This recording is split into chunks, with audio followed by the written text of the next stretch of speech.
मेरे YouTube channel H Malik पर हार्दिक अभिनंदन है। शब्दों और लोकोक्तियों की व्याख्या की श्रृंखला की कड़ी में आज मैं एक नई लोकोक्ति ले रहा हूँ, जो कि यूनान के महान दार्शनिक अरिस्टोटल ने अपनी प्रसिद्ध पुस्तक पॉलिटिक्स में कही थी। उन्होंने कहा था कि मनुष्य एक सामाजिक प्राणी है। वह समाज में पैदा होता है, समाज में जीता जाता है और समाज में ही मर जाता है। इस तरह वह एक समाज का प्राणी बनकर रह जाता है। उनके अनुसार मनुष्य केवल एक सामाजिक प्राणी ही नहीं है, बल्कि एक स्वार्थी और राजनीतिक प्राणी भी है। अरिस्टोटल एक बहुत बड़े दार्शनिक हुए हैं। दार्शनिक का क्या उद्देश्य होता है? दार्शनिक जीवन के अर्थ, उद्देश्य और रहस्य को जानने की कोशिश करता है। अरिस्टोटल को राजनीति शास्त्र का जनक कहा जाता है। अब मनुष्य कैसे एक सामाजिक प्राणी है, हम 9 बिंदुओं पर चर्चा करेंगे। पहला बिंदु नेतृत्व का। प्रत्येक व्यक्ति में नेतृत्व करने की भावना होती है। वह चाहता है कि मैं दूसरों पर प्रभुत्व जमाऊं। समाज के बिना वो प्रभुत्व नहीं जमा सकता। दूसरा बिंदु है सम्मान का। हर एक व्यक्ति सम्मान चाहता है, इज्जत चाहता है, और समाज में सम्मान ही मिल सकता है, बाहर कहीं नहीं मिल सकता। आदमी अकेला नहीं रह सकता। वह कितना भी धन दौलत हो उसके पास हो, लेकिन अगर वो अकेला है तो वो धन दौलत को छोड़कर वहाँ चला जाएगा जहाँ पर मनुष्य रहते हैं। इसका तात्पर्य है कि अगर वो अकेला रहता है तो अरस्तु के अनुसार वो राक्षस है या देवता है। अगला जो बिंदु है स्वभाववश। मनुष्य स्वभाववश एक सामाजिक प्राणी है। प्रकृति ने उसका स्वभाव ही ऐसा बना दिया कि वो समाज में रहने के लिए विवश है। अपने परिवार के ठीक तरह संचालन और उनके विकास के लिए दूसरों के साथ उसे रहना पड़ता है। अगला जो पॉइंट है वह मूल प्रवृत्ति। प्रत्येक मनुष्य में अनेक जन्मजात प्रवृत्तियां होती हैं, जैसे प्रेम है, घृणा है, देशभक्ति है, लालच है, स्वार्थ है। ये सभी जो मूल प्रवृत्तियां हैं, ये वह व्यक्ति समाज में रहकर ही इनको पूरा कर सकता है। इसके अतिरिक्त विलियम कॉपर एक बहुत बड़े समाजशास्त्री हुए हैं। उन्होंने तो मनुष्य को सामाजिक प्राणी इसलिए कहा है क्योंकि देवीय वरदान है। यह देवताओं का दिया हुआ वरदान है। इसके अतिरिक्त प्रोफेसर डी सूजा ने कहा था कि the individual himself and not material goods should be made the focus of development.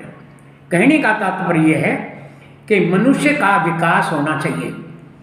अब मनुष्य के शरीर के, उसके व्यक्तित्व के अनेक आयाम हैं, जैसे धार्मिक है, सांस्कृतिक है, आध्यात्मिक है, बौद्धिक है, और अनेक आयाम हैं, शारीरिक आयाम है। इन सब का अगर विकास होगा तो व्यक्तित्व का विकास कहलाएगा। इस विकास के लिए भाषा का ज्ञान होना जरूरी है, और भाषा का ज्ञान व्यक्ति जो है वो समाज में रहकर ही कर सकता है। एक वैज्ञानिक ने एक प्रयोग किया कि एक छोटा बच्चा पैदा हुआ, उसका नाम रामू था। वह पैदा होते ही उस रामू को जंगल में छोड़ आया, और कई वर्षों के बाद वो गया तो उसने देखा कि रामू जो है वो भेड़ियों की तरह चलता है, भेड़ियों की तरह आवाज़ निकालता है। कहने का तात्पर्य है कि मनुष्य का विकास जंगल या पहाड़ों में नहीं हो सकता, उसका विकास समाज में ही हो सकता है। ज्ञान अर्जन एक मनुष्य का बहुत बड़ा उद्देश्य है। ज्ञान भी व्यक्ति समाज में रहकर ही दूसरे बुद्धिजीवियों से, अच्छी पुस्तकों से, रेडियो टीवी के अच्छे कार्यक्रमों देखने से उसका ज्ञान बढ़ता है। इस तरह से उस व्यक्ति का सर्वांगीण विकास होता है। अगला जो बिंदु है वो है मूल आवश्यकताएं। हर एक व्यक्ति की कुछ मौलिक आवश्यकताएं होती हैं जिनको पूरा करना उसके लिए बहुत ज़्यादा ज़रूरी है, जैसे रोटी, कपड़ा, मकान, शिक्षा और स्वास्थ्य। इनकी पूर्ति करना मनुष्य का एक अहम दायित्व है। ये सभी चीज़ें उसको समाज में ही मिल सकती है। तो ये जो मौलिक आवश्यकता है ये भी समाज द्वारा ही पूरी की जाती है। अगला जो पॉइंट है वो है सुरक्षा की भावना। मनुष्य समाज में अपने आप को सुरक्षित महसूस करता है। अगर वो अकेला है तो अपने आप को असुरक्षित महसूस करेगा। इस संदर्भ में मैं एक उदाहरण देना चाहूँगा। मान लो एक बस में 50 यात्री हैं, उसमें एक महिला भी है। उस महिला ने जींद जाना है और लाखन माजरा स्टॉप पर वो बस पूरी तरह खाली हो गई। उसमें केवल एक कंडक्टर और ड्राइवर है और एक वो महिला है। तो महिला अपने आप को असुरक्षित महसूस करते हुए वो वहीं जींदने जा करके लाखन माजा उतर जाएगी। इसका मतलब यह है महिला समाज में ही सुरक्षित रह सकती है। इसके साथ साथ सांस्कृतिक प्रभाव ये भी एक महत्वपूर्ण कारण है कि मनुष्य एक सामाजिक प्राणी है।